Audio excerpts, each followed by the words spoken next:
Vamos ver. Imagino que não vai ter muita gente no vídeo hoje, mas é o melhor dia para fazer isso. Eu não conseguiria fazer nessa semana, eu imagino. E eu fiquei devendo essa resposta e me motivei agora para uma publicação que eu vi da Associação Portuguesa da Igualdade Parental sobre teoria do apego. E eu pensei, olha, eu vou aproveitar tudo que foi discutido essa semana e vou fazer um videozinho rápido aqui no perfil. Acho que eu fiquei devendo, eu fiz um vídeo muito simples, muito até superficial sobre psicologia no meu perfil. Era um vídeo de 3, 4 minutos para as pessoas assistirem esses drops que são o TikTok e o Instagram. Mas eu disse, não, vou fazer um. E como teve críticas, o pessoal entrou, me criticou, disse, olha, Márcio, você está atacando a psicologia e tal. Eu disse, não, depois eu vou fazer um vídeo mais longo. Tá aqui o vídeo mais longo. Espero, eu fiz aqui uma listinha, eu geralmente não faço esses roteiros, mas eu não quero me esquecer. Então eu vou esperar o pessoal entrar mais um pouco, e aí vou esperar mais um pouco o pessoal entrar, e aí eu começo falando disso. Tive imagino que hoje não vai ter muita gente, mas é assim mesmo, não é? Aliás, se alguém puder colocar, deixa eu ver se eu consigo colocar, se eu mexer aqui vai dar problema. Não. De colocar nos grupos. Se alguém quiser colocar o link nos nossos grupos, alienação parental, igualdade parental, seria bacana.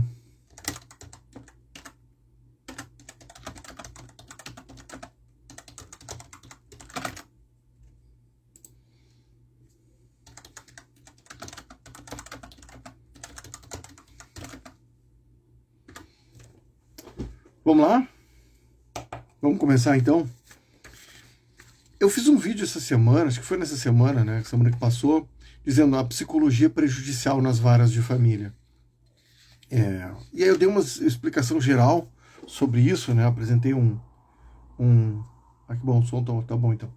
E eu apresentei uns argumentos assim meio genéricos para explicar por que eu pensava isso. E algumas pessoas me criticaram ali no vídeo, especialmente dois psicólogos, 3, né? E os 3 disseram o seguinte, que era o que eu havia dito que não era o ponto do meu vídeo, né? As pessoas disseram, você está dizendo que maus profissionais causam problema nas varas de família, que é um problema de qualificação, um problema de qualificação dos profissionais. Eu disse, não, o meu problema é com a psicologia em si. Eu dei uma explicada no vídeo, mas não ficou claro e eu vou melhorar essa explicação agora. Uma das psicólogas disse assim, que me criticou, ela disse, no meu livro eu escrevo sobre dupla residência, e quando você defende a dupla residência, ela falou para mim, você defende usando a psicologia, você fundamenta que o melhor arranjo para a criança é a dupla residência. Sim e não. E aí eu começo a crítica, a minha resposta por aqui. Eu não preciso da psicologia para fundamentar as minhas ideias. Aliás, eu acho que eu posso descartá-las tranquilamente, sem que isso cause um prejuízo para a causa, digamos assim. E esse é um dos problemas que eu vejo. Agora eu vi uma publicação da Associação para a Igualdade Parental, e eles fundamentavam assim que pai e mãe são igualmente importantes para a criança, que tem pesquisas que dizem que tanto o pai quanto a mãe são, da perspectiva da teoria do apego, a criança sem o pai ou sem a mãe, você teria danos para a criança. Esses dados são importantes, a gente pode debatê-los, mas a minha tese é anterior a isso. A minha tese é que se você não prova que a guarda compartilhada ou a guarda alternada faz mal, você não precisa provar que ela faz bem. Entende? Você não precisa provar que o pai ou que a mãe fazem bem para a criança para mantê-los na vida da criança. Essa ideia de que faz bem, de uma perspectiva psicológica, é uma perspectiva reducionista do universo de uma criança. É como se nós tivéssemos uma visão utilitarista do pai e da mãe. Vocês compreendem isso? É como se nós entendêssemos que a única coisa que importa aqui é funcionar ou não funcionar. Uma funcionalidade.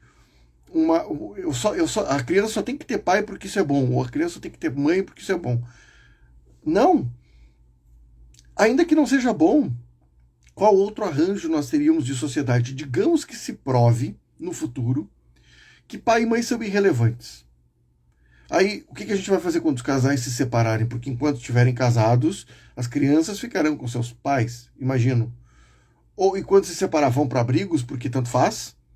Veja, isso é uma resposta moral. Ela não é uma resposta técnica da psicologia. Eu poderia começar por aqui. Essa é uma resposta moral. Qual é o arranjo de sociedade que eu como, sei lá, como gestor, como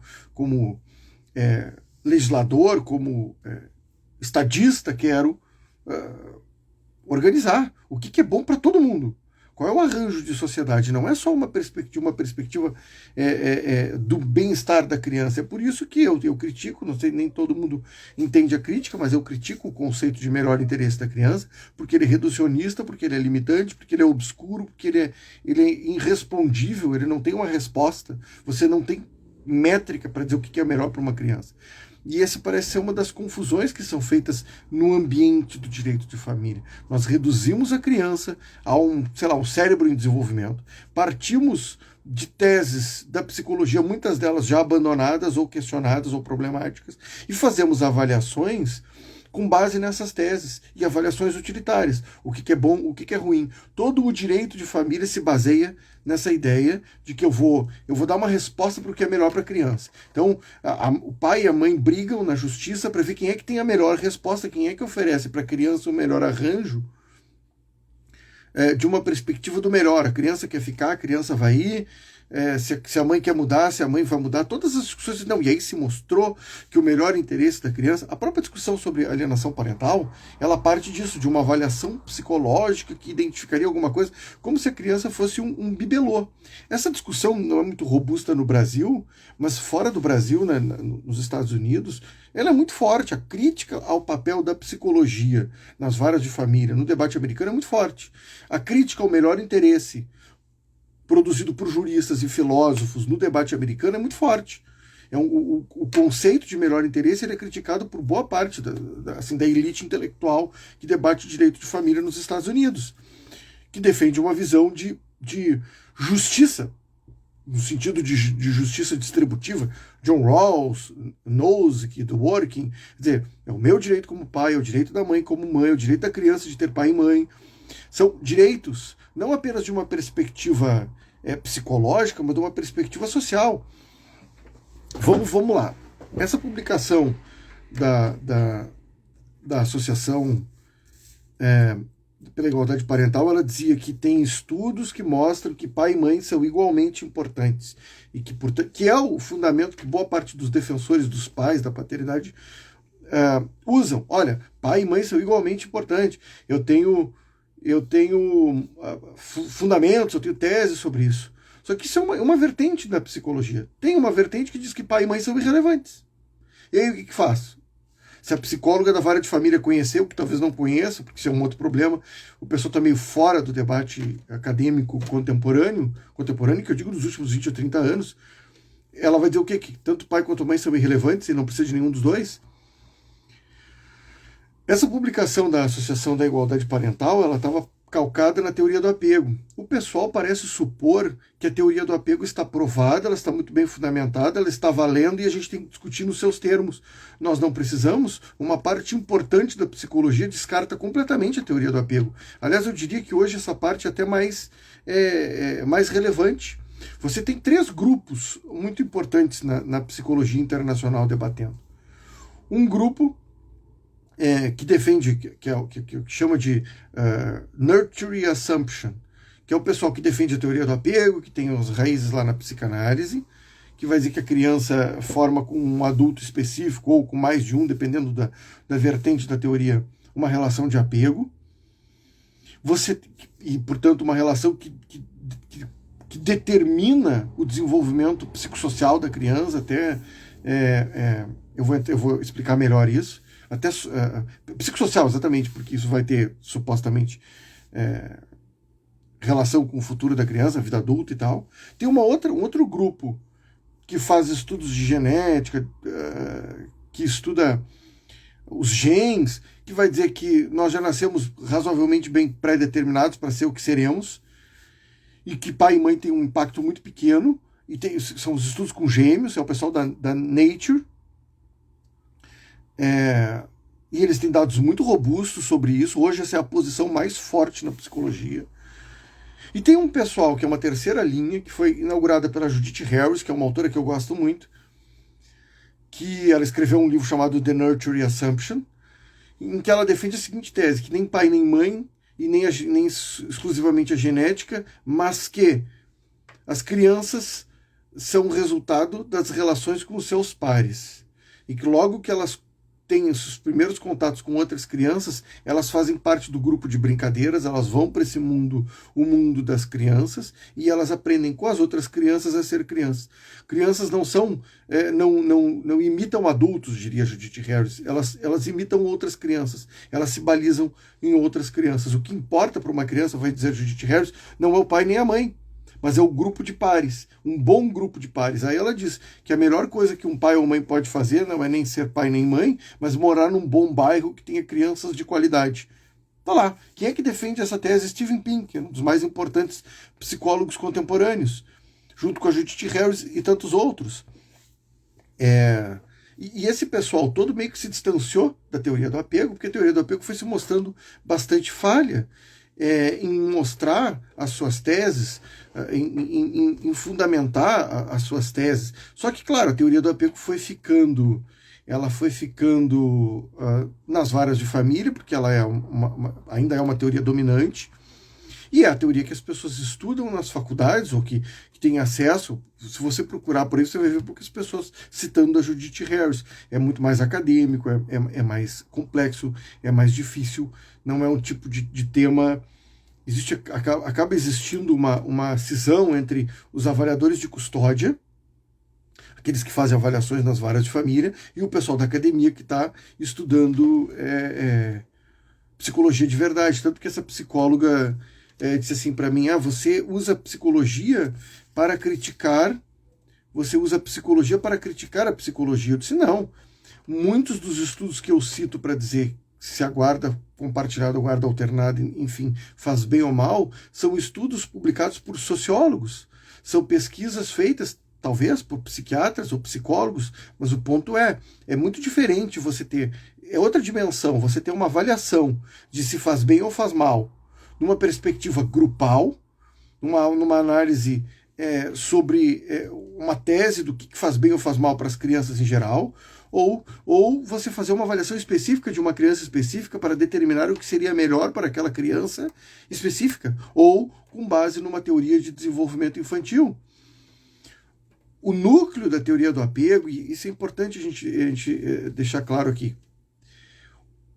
essa tradição que passou a dizer que a psicologia tem essa importância nas varas de família, ela vem de uma época em que se acreditava que tudo que acontecia na vida de uma criança derivava de suas experiências nos primeiros anos de vida. Veja, tudo que acontecia na vida de uma criança, ela ia ter sorte no amor, se ela iria ser um bandido, se ela iria ter problemas psiquiátricos, se ela iria ser esquizofrênica, borderline, qualquer coisa seria moldado, determinada na relação dessa criança com os seus cuidadores, ou com um cuidador específico, que seria o cuidador primário, ou a figura de apego, ou alguma coisa desse tipo. Na psicanálise também tem essa ideia, que são as relações objetais. A figura, o genitor psicológico, é o termo que a psicanálise usa, e isso determinaria o futuro da criança. Nos anos 60, a psicanálise dizia que as crianças autistas eram autistas porque a mãe era culpada por isso. A mãe era responsável pelo autismo, ela causava autismo na criança. Tudo que acontecia na criança era causado pelas relações sociais. A criança era... Por isso que o livro do Steven Pinker é The Blank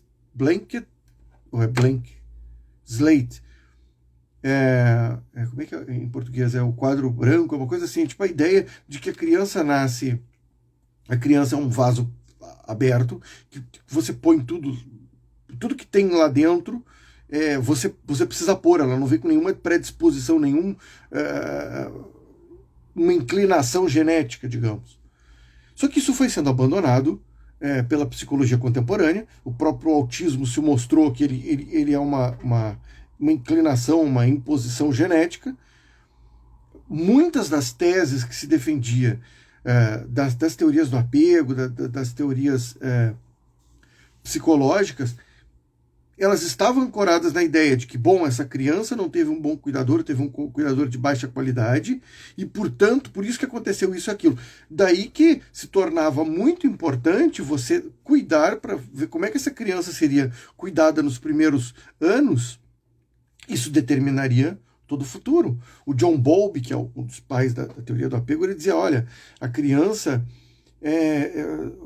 delinquência juvenil. Tem um livro da Anna Freud, dos anos 40, que ela fala as crianças abandonadas não, né? Elas perderam os pais na Segunda Guerra, eram crianças que foram para abrigos e tal, elas não estabeleciam relações de apego, relações de vínculos com as pessoas, e aí se dizia, bom, essas crianças são assim problemáticas, ou pouco inteligentes, ou com algumas deficiências, porque elas não estabeleceram vínculos com alguma pessoa, com algum cuidador e tal.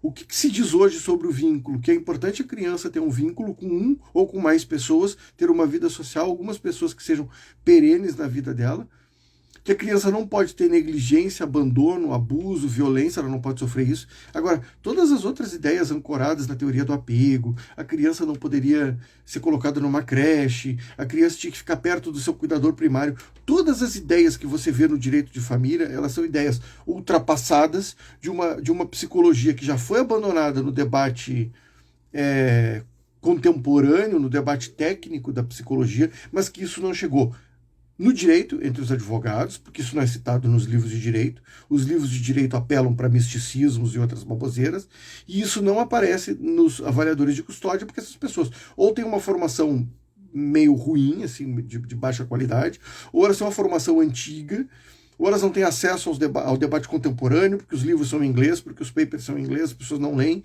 elas fazem uns pastiches de autores, esse cara aqui disse tal coisa.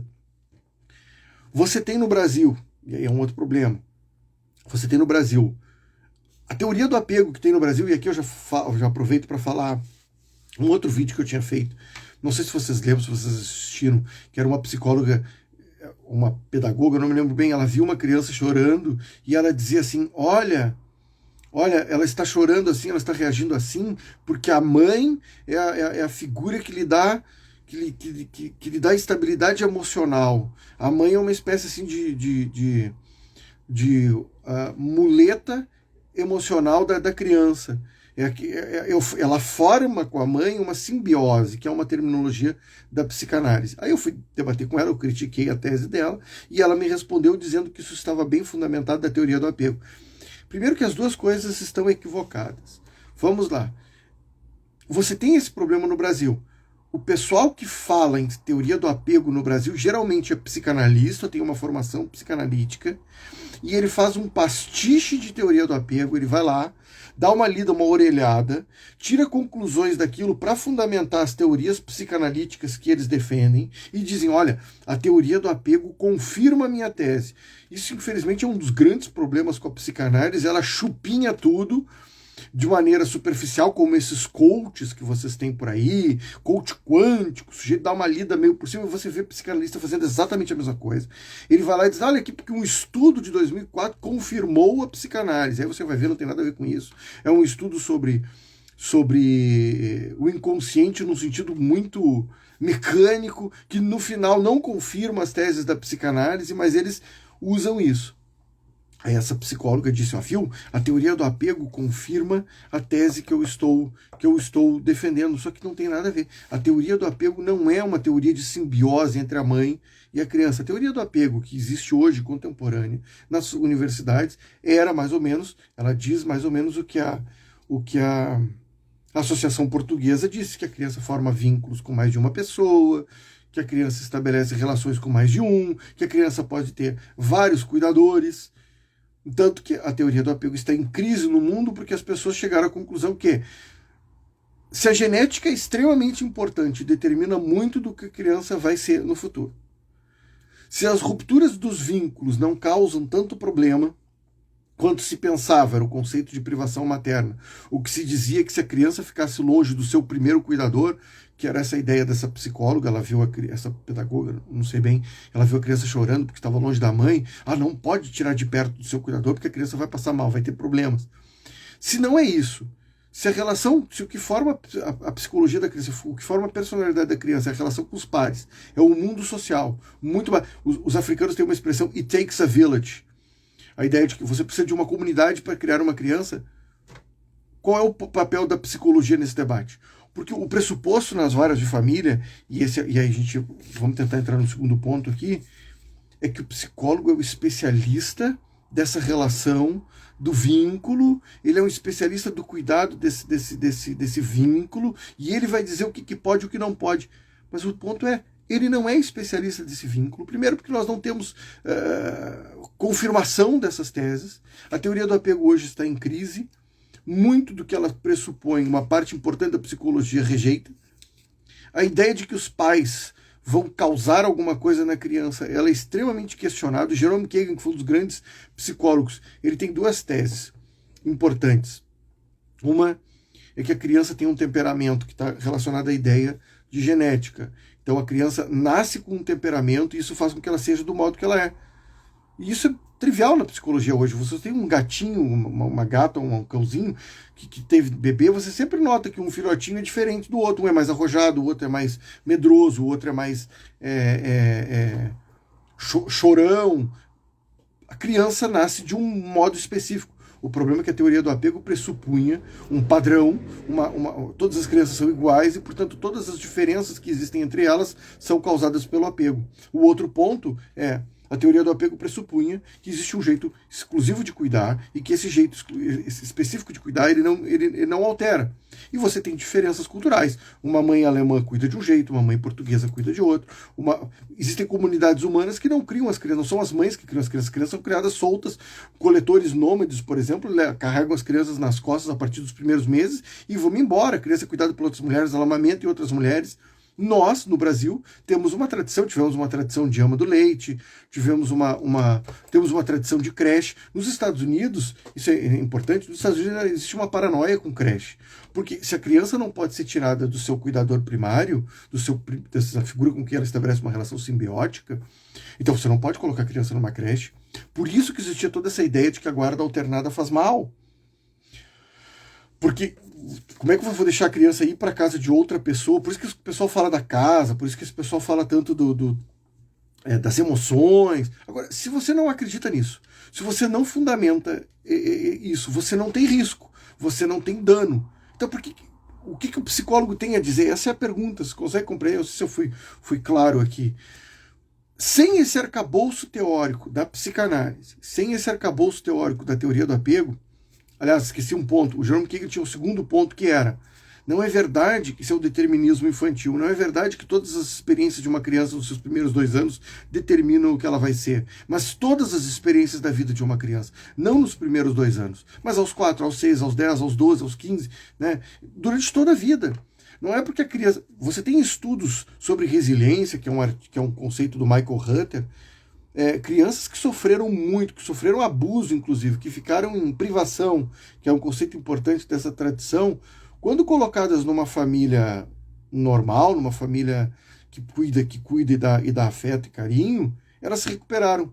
Então, se nem nos casos mais graves de abuso e negligência você consegue promover um dano tão grave, você supõe então que se você deixar a criança dormindo numa casa ou dormindo na outra, a criança vai ter qual problema? Toda a fundamentação, tudo que estamos tentando evitar, o que se tenta evitar, já se mostrou que não tem fundamento técnico. Então começa aí. Por que nós vamos dar para o psicólogo? Vinha dessa autoridade, desse conhecimento sobre quais são as implicações de arranjos de vida, de arranjos de custódia para o desenvolvimento da criança. Havia uma crença de que muitas coisas fazem mal, e que aí você tem que passar por um especialista que vai dizer o que faz bem e o que faz mal. Sem esse arcabouço, estando onde estamos hoje, que quase tudo é genética, que muito do que nós temos, no que nós acreditamos, no que nós temos provado, é pares, relação com outras crianças. Que pai e mãe, e isso é uma tese bem forte, pai e mãe não têm um impacto que se imagina que tenham na vida dos filhos, para que nós temos que perguntar para um psicólogo arranjos de custódia, o que ele entende daquela criança, qual é o papel do psicólogo numa vara de família? Vocês entendem? Essa é a pergunta. Bom, ele pode mostrar uma das coisas que nós sabemos é a negligência, a outra é o dano, violência, abuso, porque esses fazem mal. Esses nós sabemos que fazem mal. Então, um dos papéis do psicólogo na vara de família é dizer, essa criança está sendo abusada, física ou psicologicamente. Ele pode dizer, olha, essa pessoa aqui é danosa, ela oferece risco.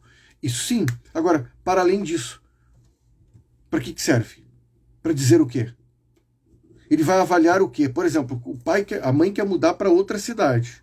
O que nós perguntamos muitas vezes para os psicólogos, que os juízes perguntam, que os promotores perguntam, ultrapassam muito o escopo da psicologia. Isso é um tema, tem um artigo do Everett Waters sobre esse tema. Ele é um dos grandes pesquisadores do apego, e ele disse, o apego, se é que existe, né? Mas assim, o apego é uma das dimensões da vida de uma criança, existem muitas outras. Existem questões da paternidade, da maternidade, que ultrapassam em muito o desenvolvimento infantil. Elas são próprias da vida. Se você vai ver um jogo, se você vai colocar o seu filho numa escola confessional, se você vai colocar seu filho numa escola pública, é uma escolha moral, política, social, ela não é da psicologia. E o que os juízes pensam? Que se você perguntar, se você tem essas questões, você pergunta para o psicólogo vai saber responder. Só que isso não é técnico, porque não existe uma resposta. Você não estuda na psicologia se a criança tem que estudar nessa escola ou naquela. Se ela for morar em Quixeramobim, vai ser melhor do que ela ir morar em São Paulo. Não, vai ser bom para a criança.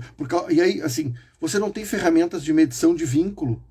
Você não tem esses testes que são usados em várias famílias, são extremamente problemáticos, porque eles têm todo um arcabouço teórico. Por exemplo, testes projetivos, o Rorschach e outros, uma parte da psicologia, talvez a dominante hoje, acha que esses testes não mostram nada. Porque esses testes têm um pressuposto que o teste ele vai expor o que está no seu inconsciente. Né? Quando você vê o Rorschach é essencialmente isso. Quando você vê aquela mancha e tal, você vai pôr para fora uma verdade que está inconsciente. Bom, mas se você é de uma teoria da psicologia que não acredita no inconsciente, não no inconsciente psicanalítico, que é ativo, que é quase como um eu dentro do eu, para que serve o teste? O que ele mostra? Não mostra nada. E aí você tem um perigo, que são essas avaliações baseadas em crenças que não têm um fundamento técnico, que não tem uma... Outro dia eu vi um caso de uma mãe que foi acusada de abusar da filha, e a psicóloga escreveu que a menina no consultório misturou tintas. E que a mistura das tintas provocou algo que era escatológico. E, portanto, a criança foi abusada. Qual é o critério? Qual é a métrica? Qual mecanismo você usou? Você faz associações livres. Uma parte da psicologia, uma tradição mais ligada à psicanálise, tinha essa ideia. Você faz avaliações... associações livres, a pessoa disse isso, que era o que o Freud fazia, por exemplo, com os sonhos. Não, mas são balões. Então são tetas, você pensou em tetas, você está com... Entende? Tem testes que, se a pessoa desenhar alguém com uma unha muito grande, é um problema. Mas e se a tia dela tem uma unha muito grande? Sabe?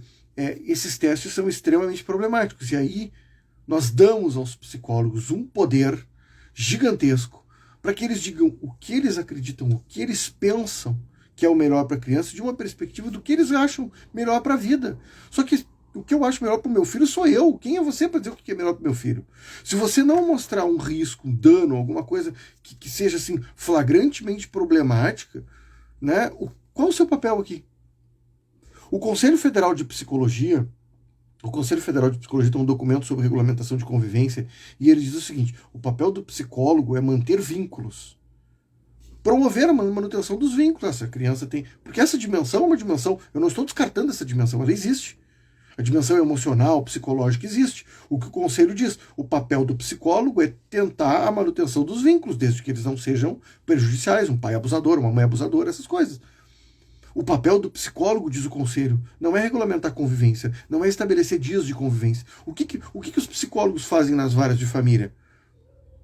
eles dão uma espécie assim de indicativo para o juiz decidir de acordo com as suas próprias crenças, não com base técnica. E eles regulamentam a convivência. Essa criança vai ficar 2 dias com um, 3 dias com outro, sugiro tal arranjo de custódia. Por quê? E aí entra num ponto, os psicólogos acabam fazendo uma espécie assim, de alienação parental institucional. Tem um artigo da Ângela Gimenez, procurem. A Ângela Gimenez, a juíza do Mato Grosso, a gente estava conversando uma vez, e ela disse, olha, eu dei uma entrevista aqui, e sobrou um material que o pessoal não publicou, então quer publicar na Diário de um Alienado, eu escrevia no Facebook na Diário de um Alienado, e aí eu li o que ela havia escrito e disse, nossa, mas isso aqui dá um artigo, tá muito bom, deu uma arrumada e tem que te mandar para o Conjuro, por exemplo. Aí ela disse, tu acha? Eu disse, claro, faça isso. E aí ela escreveu um artigo, foi durante a pandemia, procurem aí, Ângela Gimenez, Covid 2020, acho que vai aparecer. Que ela fala sobre a pandemia, ela fala sobre o afastamento durante a pandemia, ele está datado, claro, porque ele foi feito naquela época, mas ele tem uma parte muito importante, que ela diz, o juiz não precisa fazer estudo psicossocial para determinar a convivência equilibrada de pronto no começo do processo. Está no artigo dela. Porque, inclusive, os psicólogos promovem mais litígio. Eles criam conflito. E esse é um ponto fundamental que eu quero mostrar aqui. Você acaba tendo uma segunda, uma terceira parte no processo, que tem as suas inclinações, que tem as suas sabe, os seus movimentos, ela está indo para algum lugar, ela faz um recorte da realidade. Você tem que seduzi-la, não é? Quando a gente fala nos grupos aqui, não, cuidado com o que você vai dizer para a psicóloga. Ela vai ler você, ela vai avaliá-lo. Com base no quê? Com base em que ciência? Isso é mero preconceito. Isso a tia da padaria poderia fazer. Não gostei desse cara. E eu vou escrever no meu documento aqui. E aí sai um documento que o juiz, que abre a possibilidade para o juiz pensar uma frase e dizer tal coisa. E esse era o ponto do meu vídeo. Chegando lá. Eu não sei se eu expliquei bem toda a parte da psicologia. Isso é meio confuso. Eu resumi. O meu livro tem 150 páginas sobre isso. Eu resumi aqui num vídeo de meia hora. Mas isso é extremamente problemático, porque nós atribuímos ao psicólogo um conhecimento sobre algo que não está lá, um domínio sobre algo que ele não domina, uma avaliação que muitas vezes é pessoal, preconceituosa. Damos a ele o papel de organizar a convivência. Por exemplo, quando você está no processo, você diz assim, não, eu quero a convivência com meu filho equilibrada. Respondendo aqui então aquela psicóloga que diz que eu uso a psicologia para criticar a psicologia. Sim, existem pesquisas que dizem que a convivência equilibrada mais perto do meio é o melhor arranjo. Por que o psicólogo está dizendo que neste arranjo específico não é assim que tem que ser? Qual o fundamento? Não existe nenhuma técnica, não existe nenhuma métrica que diga, do ponto de vista psicológico, essa criança precisa de tantos dias de convivência, aquela outra precisa de tantos... Isso não existe. E isso é feito. Não, porque quando você procura um advogado, você diz, eu quero uma semana comigo. Não, a gente vai ter que ver como é que vai ser o resultado do psicossocial. Só existe um resultado no psicossocial. Quanto mais tempo, melhor, está escrito na lei. A lei diz isso com toda clareza, visando o equilíbrio. Você pode, o psicólogo poderia dizer, olha, está havendo resistência da mãe, ou está havendo resistência do pai, mas vamos tentar equilibrar a convivência. Se ele quer ter um papel.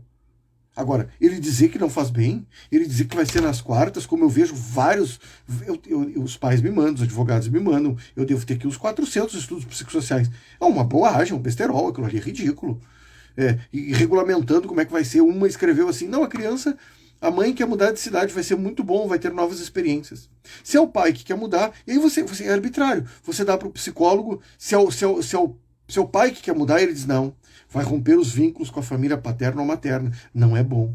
Se é a mãe que quer mudar, vai ser muito bom. E se estabelecer chamada de vídeo com o pai, não vai romper os vínculos. Mas a questão não é romper os vínculos, a questão é romper o meu direito de ser pai.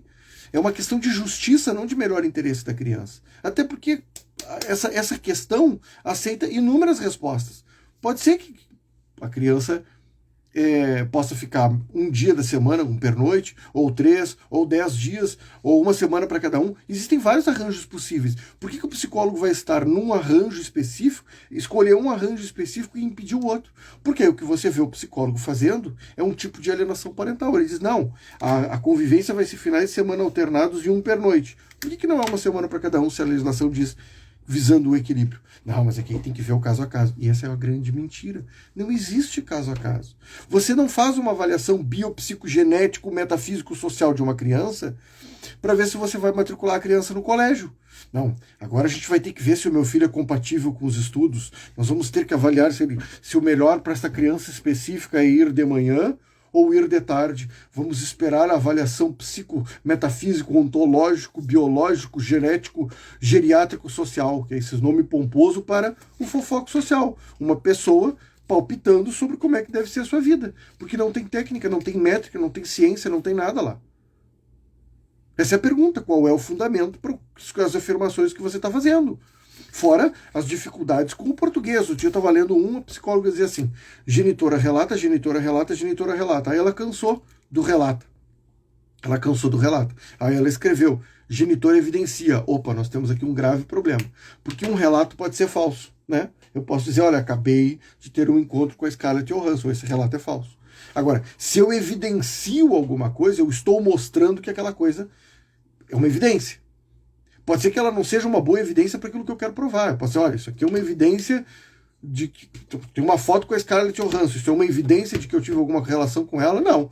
É uma evidência de que eu tenho uma foto, eu estive com ela, eu estive próximo dela. Não dá para inferir muito mais coisas do que isso. A foto não nos mostra isso. Mas uma evidência nunca é falsa. Uma evidência é um fato.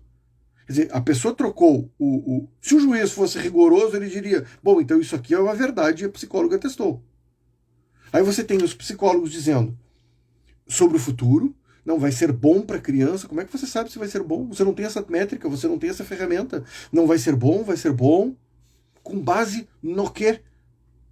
Então, o meu problema na crítica que eu fiz naquele vídeo não é uma crítica a profissionais específicos, é a própria psicologia, é a ideia de que a psicologia tem um papel maior do que ela realmente tem. Ou você tem, este pai é inapto. Responda se ele é apto ou se ele é inapto. Mas você tem um critério para dizer que ele é inapto, qual?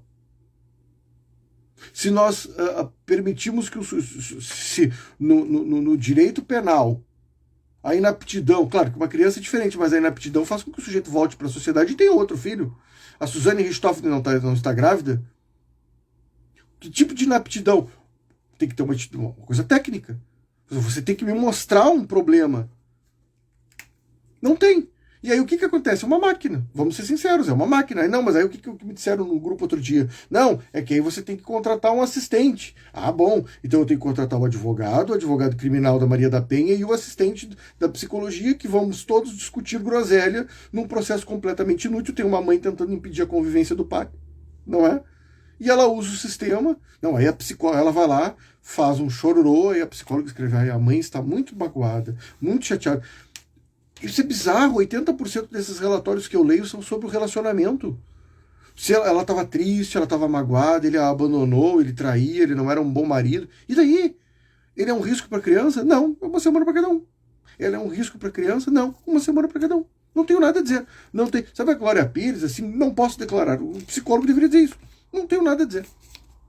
Não tenho nada a dizer, nenhum dos dois é um risco. Boa tarde, juiz. Esse é o ponto. Porque não tem fundamento. E esse papel dos avaliadores de custódia tem sido criticado no mundo todo, inclusive pelos teóricos da teoria do apego. Saiu um paper em 2021 chamado Apego vai à Corte, que é o pessoal criticando o uso da teoria do apego para promover chicana jurídica, para promover litígio para ganhar dinheiro e para promover alienação parental. Porque é exatamente essa ideia. Aí você pega um livro não vou citar aqui porque vocês vão ver no meu livro, quem eu critico aqui, mas tem um livro aqui que saiu, que fez bastante sucesso nos últimos anos, 2 anos. Um livro de psicologia jurídica, que a pessoa diz o seguinte, que o papel do psicólogo nas varas de família, segundo a teoria do apego, essa autora diz isso, que o papel do psicólogo nas varas de família é identificar o cuidador primário, com base na teoria do apego, e aí estabelecer um arranjo de convivência. Porque se você tem o arcabouço teórico da ideia de que a criança tem um cuidador, que foi o que eu comecei o vídeo, esse é diferente dos outros, ele é mais importante. Rompendo a relação com ele, a criança tem risco, toda essa ideia. Então você vai fazer essa avaliação, você vai avaliar aquilo ali, e aí vai dizer, este aqui é o cuidador primário, então a convivência... Só que se você não tem esse arcabouço teórico, se você não tem um fundamento para isso, você não tem papel para psicologia nas varas de família. E aí é engraçado, porque essa psicóloga está fundamentando, me lembra aquela cena do Woody Allen, que o cara diz, este filme, este diretor pensa tal coisa, e o Woody Allen puxa o diretor e diz, não, não é. Aliás, eu fiz isso no meu livro, vocês vão gostar. Porque essa psicóloga escreve várias coisas, e aí eu trago o paper do pessoal da teoria do apego, é um paper que foi assinado por 70 pesquisadores da teoria do apego, 70, é a elite da teoria do apego no mundo todo, dizendo o que está sendo feito nas varas de família no mundo todo, especialmente nos Estados Unidos, em nome da teoria do apego, nós não concordamos e está errado. Quem são eles? É a elite da teoria do apego, principais professores e pesquisadores da teoria do apego do mundo todo, professor no Japão, nos Estados Unidos, na Alemanha. Essa é uma discussão que está ocorrendo agora em relação à teoria do apego. E eu uso esses caras para rebater essa avaliadora de custódia de um dos tribunais aqui do Brasil, que diz, o papel da psicologia é esse. E aí você relega ao psicólogo uma autoridade que ele não deve ter. Vamos lá, alienação parental. Acho que podemos encerrar por aqui falando de alienação. Quantas vezes a gente vê psicólogo fazendo avaliação, dizendo que não existe alienação parental no caso? Veja, alienação parental, de novo eu vou descartar a psicologia. Alienação parental, da perspectiva psicológica, é quando você tem uma rejeição daquele genitor, quando a criança rejeita o genitor sem uma razão. E aí você descobre que essa criança foi manipulada. Isso é alienação parental.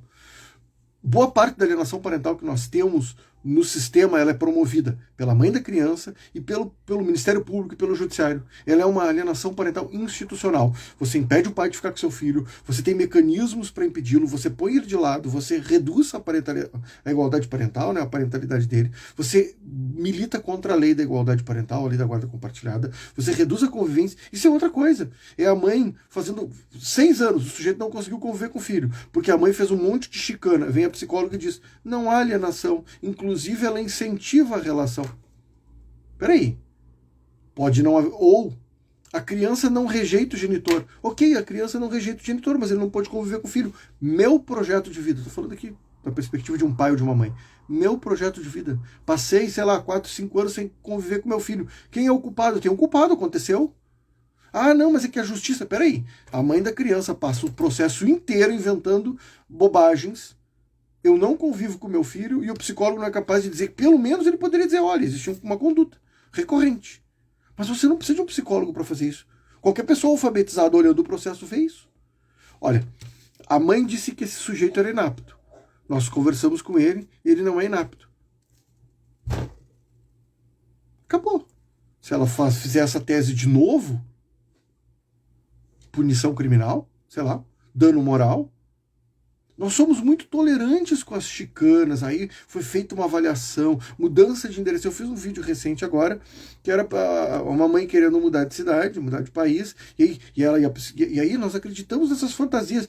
E ela diz assim, a profissional de direito, e aí é importante isso, gente, foi feita uma avaliação que não constatou alienação parental.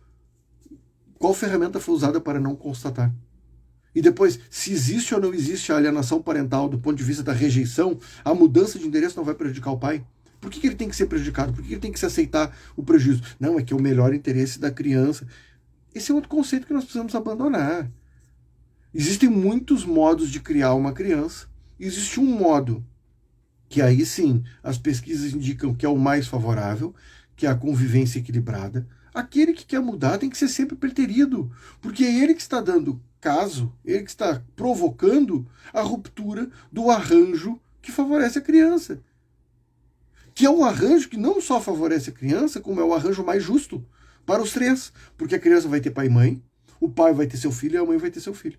Aquele que quer ir embora, que pague o custo disso, deixe a criança. Porque você inibe esse comportamento desleal.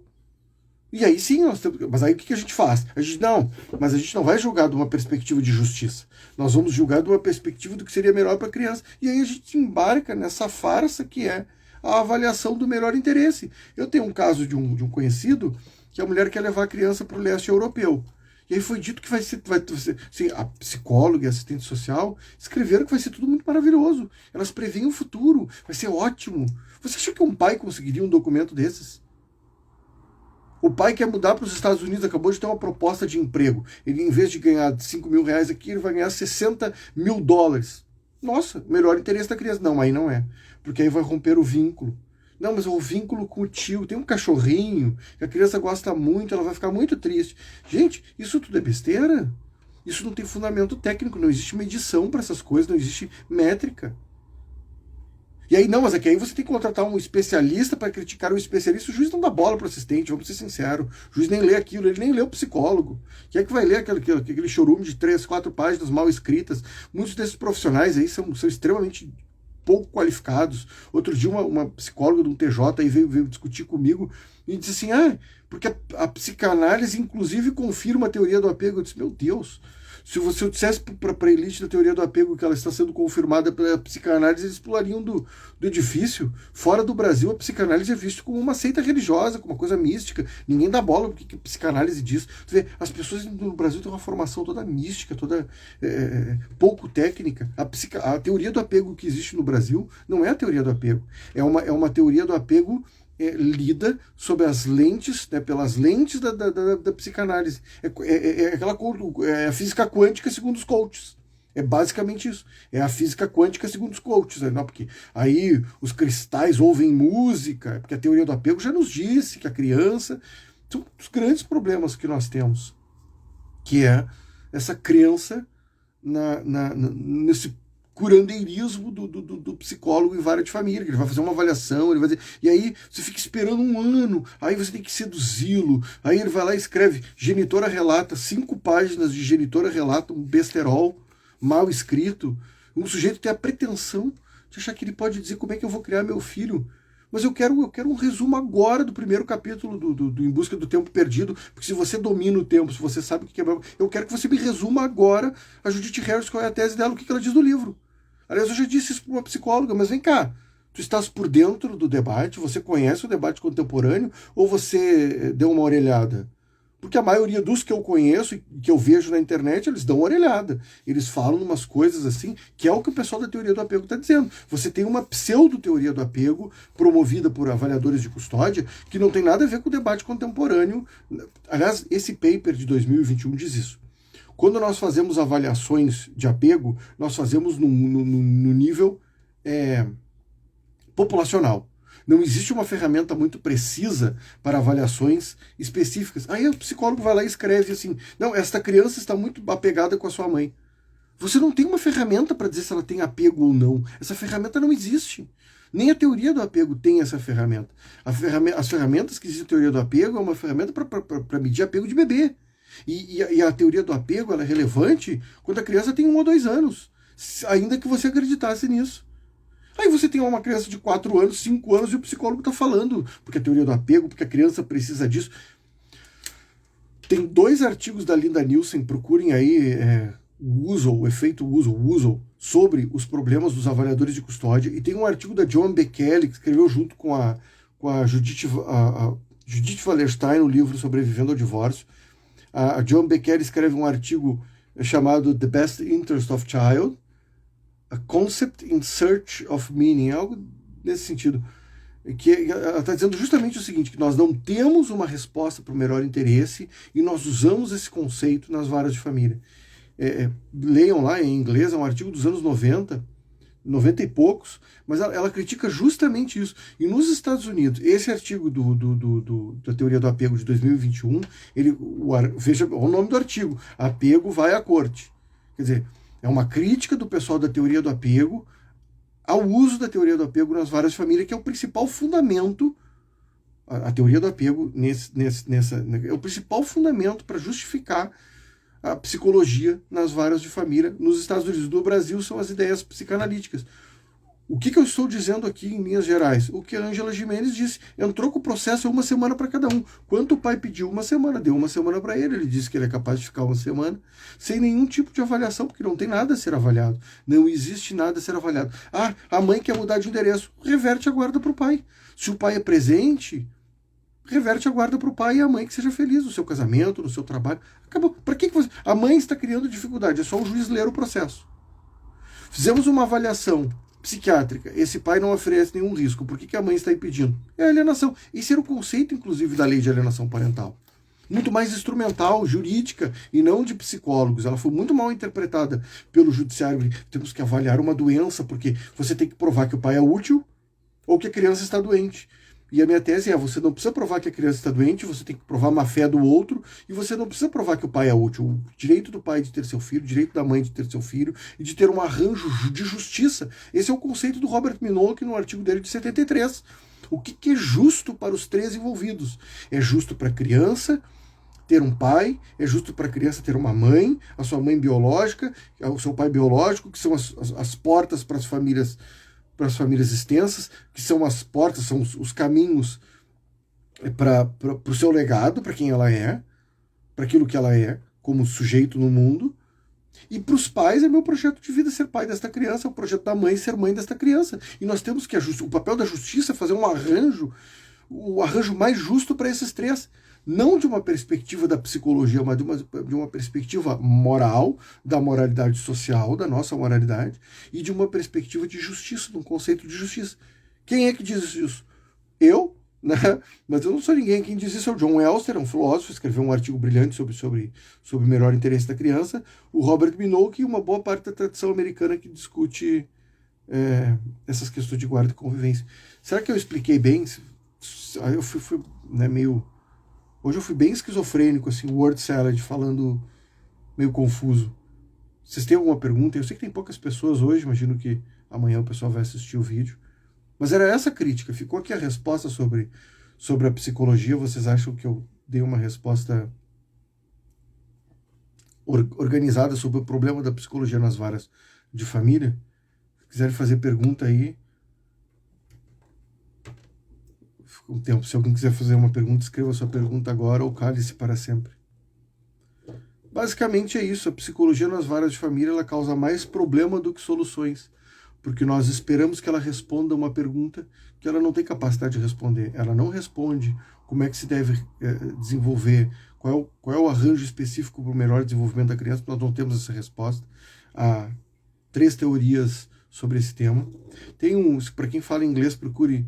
Tem um vídeo sobre Robert Plumbing, Parenting, procurem que vocês vão achar, que é um debate sobre se pais são importantes ou não. E aí tem um debate que mais ou menos reproduz o que eu estou dizendo aqui. Os dados são muito claros de que há pouco fundamento para isso. Eu não defendo a parentalidade de uma perspectiva utilitária. Eu sou importante para o meu filho, por isso me deixa aqui. Cara, meu filho é importante para mim, eu sou um cidadão, eu sou um sujeito de direitos, eu quero ser pai, e quem é você para dizer que eu não posso? Ou você apresenta um fundamento muito robusto, ou eu vou inclusive te humilhar. Esse é o ponto. Tecnicamente, eu estou aqui para isso. Eu chego num avaliador de custódia e digo, eu quero um resumo do Caminho de Suá. Já que você é especialista do tempo, você sabe o que é o melhor para uma criança, eu quero um resumo da Judith Harris e do Caminho de Suá. Ah, sim, é um horror. Pessoal, eu aceito o Pix para botar um cabelo aqui, ó. É o meu e-mail, M, Leopoldo M. Tá certo? Ninguém vai perguntar nada. O Juliano disse, sou uma vítima dos psicólogos. Todo mundo é, porque eles fazem aquilo por uma inclinação emocional deles. Com os preconceitos que eles têm. São muitas vezes mulheres que se identificam com a outra mulher que vai lá chorar. Você não vai lá chorar. Você tem os preconceitos, assim. Se o pai deixou a criança com a avó, é negligência. Se a mãe deixou, é rede de apoio. Tadinha, ela está cansada, segundo a redação do Enem. E aí você é julgado por isso. A pessoa escreve 3 páginas, o juiz pensa qualquer coisa, porque ele não tá nem aí para sua vida. E aí você usa aquilo ali, aí você tem que ficar discutindo. Às vezes, os psicólogos, eles são piores do que o advogado da outra parte.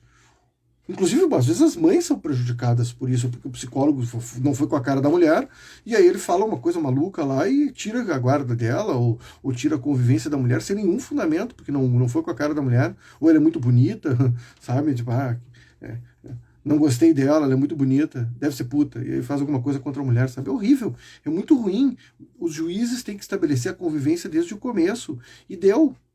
E os julgamentos tem que ser com base em conceitos de justiça e legalidade, e não com conceito de melhor interesse da criança. Não se sabe qual é a resposta para o melhor interesse. Em quase nenhum caso tem uma resposta. Não existe o certo. Como é que eu vou criar meu filho se eu vou colocar numa escola judaica ou numa escola pública? Não sei o que você quer fazer. Se você não for negligente, se você não deixar de dar as vitaminas e não der livros para o seu filho ler ou colocar na escola, se você fizer o básico, como diz a Judith Harris, faça o básico, tá bom.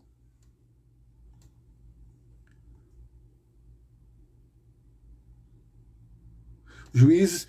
Aqui, ó, o Luiz perguntou como mudar. Os juízes precisam ficar sabendo que os psicólogos eles precisam conhecer essa crítica em relação ao psicólogo, porque quando você lê os livros de direito de família, quando você olha esse ambiente, o que se diz é exatamente o contrário, que você precisa do suporte da psicologia. Sim, você precisa, como disse essa psicóloga que me criticou, só que você precisa do ponto de vista da pesquisa da psicologia e não do avaliador de custódia. Entende? Você precisa dos dados de tudo, dos economistas, dos filósofos, dos sociólogos, dos antropólogos, o que esse pessoal produziu sobre isso, para saber mais ou menos o que fazer. Agora, nós temos que tirar essa crença de que o psicólogo é uma espécie assim, de especialista em crianças. Que ele vai olhar para aquela criança, caso a caso, ele vai dizer o que precisa. Esta criança aqui. Pensem, você não faz um estudo psicossocial para se você vai matricular seu filho na. Não, tô vendo. Eu pensei em matricular meu filho na natação, mas todos os dias, às 3 da tarde, às 4 da tarde, eu tenho que fazer uma avaliação psicobiofísico, metafísico, ontológico, social, reto-oncológico, não sei o quê. Não, você matricula. Se você quer mudar com a sua mulher para outro país, você pega a criança e muda. Se você quer ficar nômade, morando nesses... Os americanos fazem muito isso, começam a andar daqueles carros deles, aquelas coisas, eles fazem. Se você quer ir morar na praia, você faz. Se você quer ter 2 casas, você mora metade da semana na cidade, depois acabou o expediente na quinta-feira, você se manda pra praia, fica lá, final de semana a criança acorda em outro ambiente. Essas bobagens dessa avaliação, com esse rigor, olha, nós vamos ver, e até porque não é feito, é uma conversa. Se existisse uma métrica, se existisse um teste, mas isso não existe. Nós temos que mostrar para o juiz o quão ridículo é tudo isso. Fazer um estudo biopsicossocial. Se a pessoa fosse na sua casa para ver, olha, a casa do sujeito é suja, tem um monte de cães perigosos, é outra coisa. Aí a assistente social vai lá e olha, essa casa realmente é insalubre, está caindo o teto. Né? Ou a pessoa não tem comida, tá muito complicado, esse pai, essa mãe, ela não tem comida, essa criança vai ficar lá. O conceito sempre tem que ser de negligência e risco. É isso que a literatura internacional tem dito, inclusive. Aqui não, não. Eu entendo, vou fazer uma avaliação específica dessa criança. É isso aí, pessoal. Sei lá, acho que eu devo estar 1 hora falando aqui. 1 hora. Ficou claro?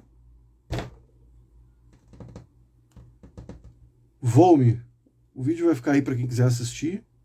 Quiser doar um pix, tá valendo. Para dar uma fortalecer o canal aí, como dizem. Tá certo? Uma boa noite para vocês. E nos vemos. Amanhã eu publico mais algumas outras coisas. Tá certo? Boa noite.